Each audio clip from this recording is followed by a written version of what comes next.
اعوذ باللہ من الشیطان الرجیم بسم اللہ الرحمن الرحیم الحمد للہ رب العالمین والصلاة والسلام علی اشرف الانبیاء والمرسلین واہل بیتہ الطیبین الطاہرین المعصومین، اما بعد۔ سورہ مبارکہ نساء آیت نمبر 171 سے آیت نمبر 175، 171 سے 175۔ بسم اللہ الرحمن الرحیم۔ یا اہل الكتاب لا تغلوا فی دینکم ولا تقولوا علی اللہ الا الحق، انما المسیح عیسی ابن مریم رسول اللہ وکلمته القاها الى مریم وروح منه، فآمنوا بالله ورسله ولا تقولوا ثلاثة، انتهوا خيرا لكم، انما الله اله واحد سبحانه ان يكون له ولد، له ما في السماوات وما في الارض وكفى بالله وكيلا۔ لن يستنكف المسيح أن يكون عبدا لله ولا الملائكة المقربون، ومن يستنكف عن عبادته ويستكبر فسيحشرهم إليه جميعا، فأما الذين آمنوا وعملوا الصالحات فيوفيهم أجورهم ويزيدهم من فضله،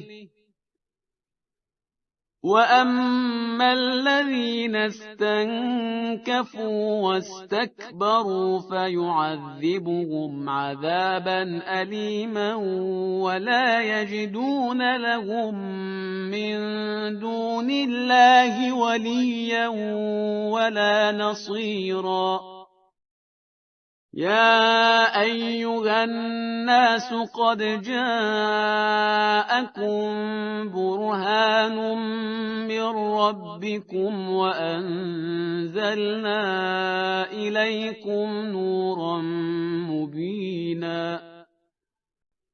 فأما الذين آمنوا بالله واعتصموا به فسيدخلهم في رحمة منه وفضل ويهديهم إليه صراطا مستقيما۔ پہلی آیت جو صرف پر ہے، اس میں پروردگار عالم اہل کتاب کو مخاطب کرتے ہوئے یہ ارشاد فرماتا ہے کہ یا اہل الکتاب لا تغلو فی دینکم، کہ اے اہل کتاب اپنے دین میں غلو سے کام نہ لو۔ یہاں خاص مخاطب کیا گیا ہے عیسائیوں کو۔ غلو کا مطلب ہی یہ ہے کہ کسی کے بارے میں جوش عقیدت کی بنا پر حد سے بڑھ جانا، مخلوق کو خالق کہہ دینا، خدا کہہ دینا، خدا کا بیٹا کہہ دینا، یہ ساری غلو کی مختلف شکلیں ہیں۔ وہ چیزیں جو خدا سے منسوب ہیں، اگر وہ نبی کو اس کے حوالے سے منسوب کر دیا جائے تو یہ بھی غلو میں آئے گا۔ تو پروردگار عالم نے یہاں پر خاص طور پر جو ٹرینٹی کا عقیدہ ہے، تثلیث کا عقیدہ ہے، اس کو ہٹ کیا ہے کہ لا تغلو فی دینکم۔ بات تو عمومی ہے کہ اپنے دین میں غلو سے کام نہ لو، اور یہ ایک جنرل ہدایت ہے۔ ولا تقولوا علی اللہ الا الحق، اور اللہ کے بارے میں سچ کے سوا کسی بات کو نہ بیان کرو۔ انما المسیح عیسی ابن مریم رسول اللہ وکلمتہ، مسیح یعنی عیسیٰ علیہ السلام کیا ہیں؟ وہ مریم کے بیٹے ہیں، اللہ کے رسول ہیں، اور اللہ کا کلمہ ہے، ورڈ آف گاڈ۔ کلمہ پروردگار ہونے سے مراد یہ ہے کہ جس طرح سے پروردگار عالم نے اپنی قدرت کے اظہار کے لیے کہا کہ وہ جب کسی چیز کا ارادہ کرتا ہے تو کہتا ہے کن فیکون، تو یہ کن یعنی ہو جا اور وہ چیز ہو جاتی ہے. تو یہ کن جو ہے وہ ایک کلمہ ہے، یعنی پروردگار عالم کی قدرت کا ایک اظہار، کہ پروردگار جب کسی چیز کو کرنا چاہتا ہے تو کوئی اس کو روک نہیں سکتا. وہی چیز یہاں پر ہے کہ وہ کلمتہ، یہ گویا پروردگار عالم کے کن کا ایک اظہار ہے. القاہا الی مریم وروح منہ، کہ یہ پروردگار عالم نے اپنے کلمے کو القاء کیا یعنی بھیجا مریم کی طرف، اور یہ اللہ کی طرف کی روح ہے. اب یہ روح پروردگار ہونا، حضرت عیسیٰ علیہ السلام کا تو نام بھی روح اللہ ہی تھا، تو روح پروردگار ہونا یہ اس شرف کو بتاتا ہے کہ پروردگار عالم کی نظر میں وہ شخصیت کتنی محترم تھی کہ پروردگار اسے اپنی طرف منسوب کرتا ہے. یہ اگر آپ عمومی طور پر دیکھیں تو تمام انسانوں کے اندر جو روح ہے وہ خدا ہی کی طرف سے ہے. حضرت آدم علیہ السلام کا جب ذکر آیا تھا قرآن مجید کے اندر تو وہاں بھی پروردگار عالم نے یہی ارشاد فرمایا کہ نفخت فیہ من روحی، کہ جب میں اس میں اپنی طرف کی روح پھونک دوں.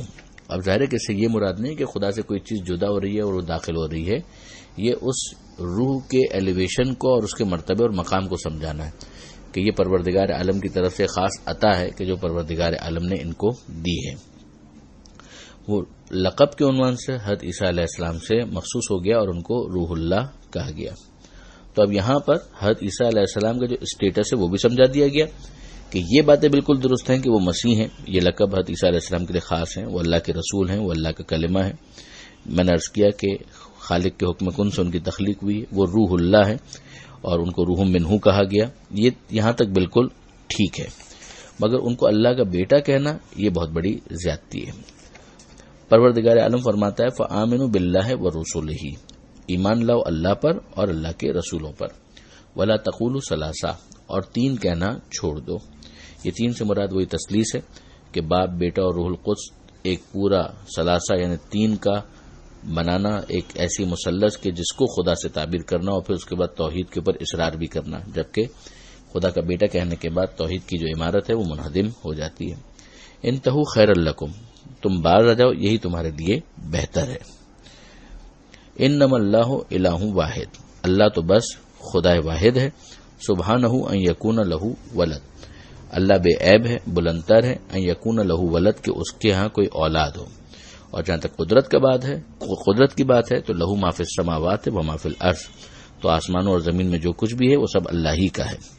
وکفی باللہ وکیلا، اور اللہ کارسازی کے لیے کافی ہے. آگے اسی مضمون کو کنٹینیو کرتے ہوئے اگلی آیت میں ارشاد ہوتا ہے کہ لن یستنکف المسیح ان یکون عبدا للہ، کہ خود حضرت عیسیٰ علیہ السلام کو تو اس میں کوئی آر نہیں ہے، کوئی پرابلم نہیں ہے کہ وہ اللہ کے بندے ہیں. ولل ملائکۃ المقربون، اور نہ ہی اللہ کے ملائکہ جو مقربین ہیں، خدا کے فرشتے، ان کو کوئی اس میں پرابلم ہے. ہم جانتے ہیں کہ عیسیٰ علیہ السلام کو عیسائیوں نے خدا کا بیٹا کہہ دیا اور ایک طرح سے شرک کے مرتکب ہوئے، اور دوسری طرف مشرکین مکہ نے ملائکہ کو خدا کی بیٹیاں کہنا شروع کر دیا تھا. تو ان دونوں کی یہاں پر رد ہو رہی ہے کہ نہ بیٹا نہ بیٹی، یہ سب اللہ کے بندے ہیں اور ان کو اس میں کوئی پرابلم بھی نہیں ہے، کوئی آر بھی نہیں، بلکہ ان کا یہ پرائیڈ ہے کہ جیسے خود حضرت علی علیہ السلام کا یہ جملہ ہے کہ الہی کفا بھی عزن ان اکون لک عبدن، کہ اے میرے پروردگار میری عزت کے لیے یہ بہت کافی ہے کہ تو میں تیرا عبد اور تیرا بندہ ہوں. اور کفا بھی فخرن ان تکون علی ربن، اور میرے فخر کے لیے یہ بہت کافی ہے کہ تو میرا رب اور میرا پروردگار ہے. تو جتنے بھی مقربین ہیں ان سب کو اس میں کوئی پرابلم نہیں، کوئی آر نہیں، بلکہ یہ ان کے لیے سرمایہ افتخار ہے کہ وہ اللہ کے بندے ہیں. اب پروردگار عالم فرماتا ہے کہ وہ من یستنکف عن عبادتہ ویستکبر، اگر کسی کو اس میں آر محسوس ہو کہ وہ اللہ کی عبادت کرے، ویستکبر اور وہ تکبر اور ایروگنس سے کام لے، فسیحشرہم الیہ جمیعا، تو وہ سب کے سب جتنے بھی ہیں ان سب کو اللہ محشور کرے گا اپنی بارگاہ میں، سارے کے سارے جو ہیں وہ آخر میں پلٹ کر خدا کی بارگاہ میں لائے جائیں گے. فَأَمَّا الَّذِينَ آمَنُوا وَعَمِلُوا الصَّالِحَاتِ، تو جنہوں نے ایمان اختیار کیا اور جنہوں نے اعمال صالح انجام دیے، تو فَيُوَفِّيهِمْ أُجُورَهُمْ، تو اللہ ان کے اجر ان کو پورے دے دے گا. وَيَزِيدُهُمْ مِنْ فَضْلِهِ، بلکہ اس ثواب اس ریوارڈ کے اندر اپنے فضل سے مزید اضافہ بھی کر دے گا. وَأَمَّا الَّذِينَ اسْتَنكَفُوا، اور وہ کہ جنہیں اس سلسلے میں آر ہے خدا کی عبادت میں، وَاسْتَكْبَرُوا، اور جنہوں نے تکبر سے کام لیا، فَيُعَذِّبُهُمْ عَذَابًا أَلِيمًا، تو اللہ ان کو عذاب دے گا، دردناک عذاب. وَلَا يَجِدُونَ لَهُم مِّن دُونِ اللَّهِ وَلِيًّا وَلَا نَصِيرًا، اور وہ اپنے لیے اللہ کو چھوڑ کر کوئی سرپرست بھی نہیں پائیں گے اور نہ ہی کوئی مدد کرنے والا پائیں گے۔ یا ایھا الناس، اے انسانوں، ایک مرتبہ پھر تمام انسانوں کو مخاطب کیا گیا۔ قد جاءکم برہان من ربکم، تمہارے پروردگار کی طرف کا کھلا ہوا ثبوت آ گیا ہے۔ برہان یعنی ایک بہت روشن، واضح، کھلی ہوئی دلیل۔ وَأَنزَلْنَا إِلَيْكُمْ نُورًا مُبِينًا، اور ہم نے تمہاری طرف ایک نمایاں روشنی اور نور بھیج دیا ہے۔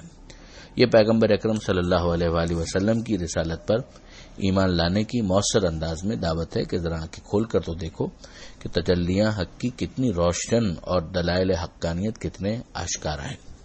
فَأَمَّا الَّذِينَ آمَنُوا بِاللَّهِ وَاعْتَصَمُوا بِهِ، تو جنہوں نے ایمان اختیار کیا اللہ کے ساتھ، وَاعْتَصَمُوا بِهِ، اور مضبوطی سے اس کا دامن تھام لیا۔ کس کا دامن تھام لیا؟ خدا کا دامن تھامنے سے کیا مراد ہے کہ یعنی گویا خود پیغمبر اکرم سے قریب ہو جانا، پیغمبر اکرم کے اوپر جو کتاب نازل ہوئی ہے ان سے قریب ہو جانا، خود جن کو پیغمبر اپنا وارث قرار دیں ان سے قریب ہو جانا، ان سے وابستہ ہو جانا۔ حبل خدا، واعتصموا بحبل اللہ جميعا ولا تفرقوا، یہ بھی ہم تعبیر پیچھے پڑھ چکے ہیں سورہ آل عمران کے اندر۔ تو وہ جو ایمان لائے اللہ پر اور جنہوں نے مضبوطی سے اس کا دامن تھام لیا، فَسَيُدْخِلُهُمْ فِي رَحْمَةٍ مِّنْهُ وَفَضْلٍ، تو وہ انہیں اپنی رحمت اور فضل و کرم میں داخل کرے گا۔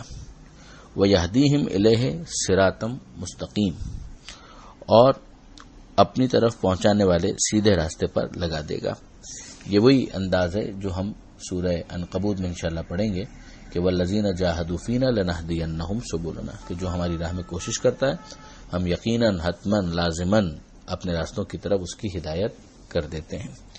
یعنی وہ اگر ادھر ادھر کہیں پر بھی بھٹک رہا ہوگا لیکن اگر ہماری طرف کوشش کر رہا ہوگا تو پھر ہم اپنے طرف اسے لے آئیں گے۔ یہ آیت نمبر 175 تک یہ صفحہ مکمل ہوتا ہے۔ اب اس سورہ کی، سورہ نساء کی ایک آخری آیت ہے جو انشاءاللہ اگلے صفحے پر آئے گی، اور اس کے بعد سورہ مائدہ کا آغاز بھی اگلے صفحے پر ہی انشاءاللہ ہو جائے گا۔ پروردگار عالم سے دعا ہے قرآن مجید سمجھنے اور اس پر عمل کرنے کی توفیق عطا فرما، اور وارث قرآن امام زمانہ کے ظہور میں تعجیل فرما۔ وآخر دعوانا ان الحمد للہ رب العالمین، والسلام علیکم ورحمۃ اللہ وبرکاتہ۔